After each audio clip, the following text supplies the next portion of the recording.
So in this garden, I picked plants that would grow well in clay soil right off the bat. The way to change hard clay soil is to amend it. Really, that's a little off base. The way to change it is to grow plants in it, and while you're growing plants in it, infuse it with life. That combination of life in the soil and plants growing can change soil faster than any other method.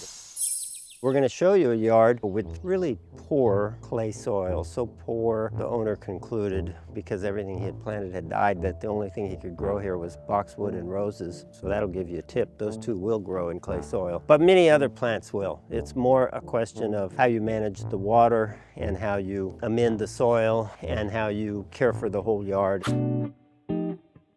Even when everything was dying here, they were still able to successfully grow roses, and there's some really beautiful roses here of all kinds. Tree roses, ground cover roses, hybrid tea roses, floribunda roses, almost every kind of rose there is in every color, and they continue to thrive. Have heart. If you can't grow anything else, even in terrible soil, usually you can grow roses as long as you don't overwater them and you try to give them a little bit of care.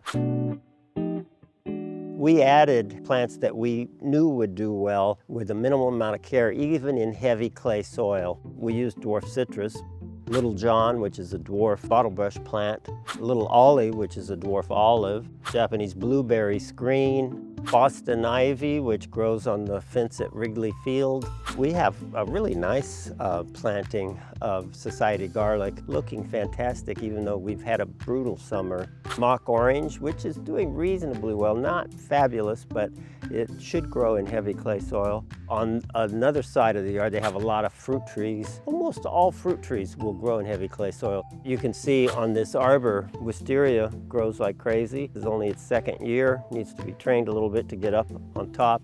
They are growing hybrid Bermuda lawn, which looks like it was just mowed and maybe mowed just a little too closely. Maybe we'll advise that we raise that just a little so it looks a little greener right after the mowing, but it's doing very well. No dry spots in heavy clay soil. Bermuda will thrive. In the front yard, which we'll show you a little bit, we planted a lot of things that are doing better than I thought. Some Cistus, Plumbago, there's Crepe Myrtles, Vitex, Lantana. So we've got a nice assortment of basic things that really thrive even in heavy soil.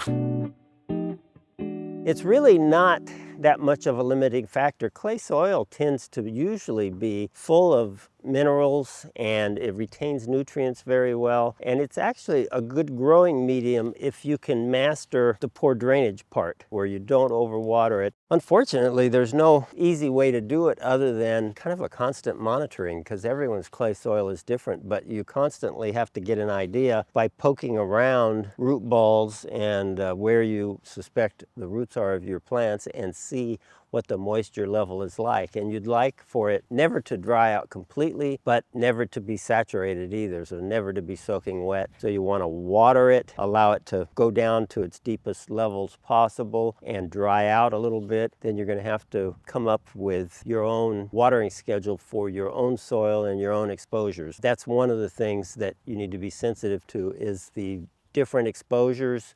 Try to put those on valves where you can separate them. On a garden like this, I think the lawn is being watered twice a week and most of the shrubs once a week now that they've been in a couple of years. But in the first year, they were being watered every day in the first few weeks and then every other day. Most people and many nurseries, the first thing they do is use gypsum on heavy clay soil, and gypsum is inexpensive. Really nothing wrong with using it. If you check back in our video about gypsum, it's not really the miracle worker it's made out to be. It can be very effective on heavy clay soil if that heavy clay soil is high in salt and low in calcium.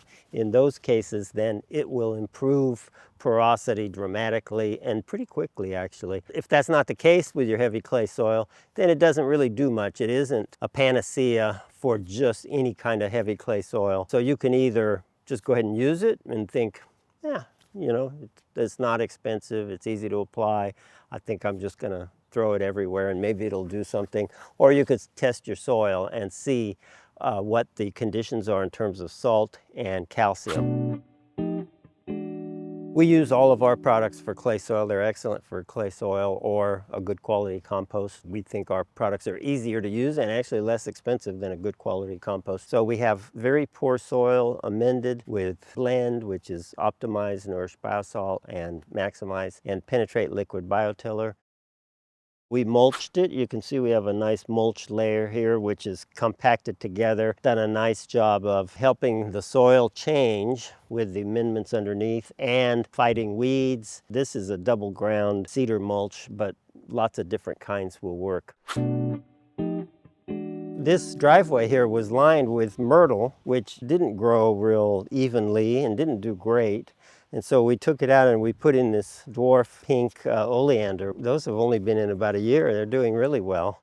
And you can see on the other side of the oleander is lantana, white and purple, spreading lantana, so that's montevidensis. And then Loropetalum, which is doing really well. So both sides of this driveway have that same effect. Pink oleander with lantana and then Loropetalum. And so we kind of create the driveway's own little landscape here. And then these are Vitex, which also do well in clay soil. You can see right here is Viburnum spring bouquet. Chip doesn't want to come. And then behind it, we have Spirea, Anthony water, both real reliable clay soil plants. They really are doing much better than the last time I was here, so it's encouraging to see them. Where did Chip go? Hey, Chip, come on. I don't think he wants to go through the plants. Hey, there he is. Here you can see the Plumbago.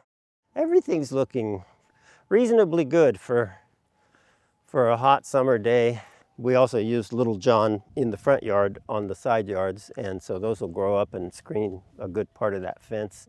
If you're interested in seeing the transformation of this yard, we have a video showing how bad it looked when we started. Take a look at that video. We've now got things growing here, so we continue to apply our products once or twice a year. Please like it and subscribe and tell everyone you know to do the same. And if you want to tell us something about this or ask us something about it, please do so in the comments below.